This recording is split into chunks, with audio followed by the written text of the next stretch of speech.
સુરતના કાર શોરૂમમાં આગ લાગવાની ઘટના બની છે। પીપલોદ વિસ્તારમાં આવેલ શોરૂમમાં આગ લાગી। નવા જ વાહનો બળીને ખાખ થઈ ગયા। શોર્ટ સર્કિટના કારણે આગ લાગી હોવાનું અનુમાન છે, તો ફાયર બ્રિગેડે આગ પર કંટ્રોલ મેળવ્યો હતો। સદનસીબે કોઈ ઈજા કે જાનહાનિ થઈ ન હતી, પરંતુ અંદર જે વાહનો હતા તે બળીને ખાખ થયા છે। ફાયર બ્રિગેડની ટીમ ઘટના સ્થળે તાત્કાલિક દોડી આવી હતી। સુરતના કારના શોરૂમમાં આગ લાગવાની ઘટના બની છે। કયા કારણોસર આગ લાગી છે તે જાણી શકાયું નથી। અનુમાન છે કે શોર્ટ સર્કિટના કારણે થયું હોય, પણ નવા વાહનો જે હતા તે બળીને ખાખ થયા છે।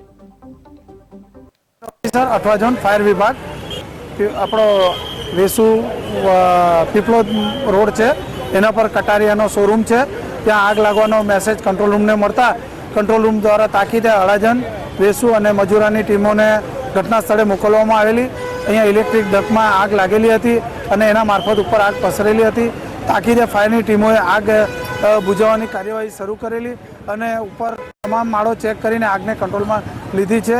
અને સાંજનો સમય હોય, બધા કોઈ પણ સ્ટાફ અહીંયા હાજર નહોતો, એટલે અત્યાર સુધી કોઈ પણ જાનહાનિની સંખ્યા મળેલ નથી। કેટલા માળ સુધી આગનો બનાવ ફેલાયો હતો? આગ ત્રીજા માળ સુધી હતી અને અત્યારે અમારી ટીમો અંદર ઓલરેડી કામગીરી કરી જ રહી છે। કેટલી ગાડીઓને હાલ અત્યારે કેવી પરિસ્થિતિ? અત્યારે ફાયરની 5 થી 6 ટીમો અલગ અલગ મોકલવામાં આવેલી હતી અને એ જેમ જેમ આગ કંટ્રોલમાં આવે છે એને પરત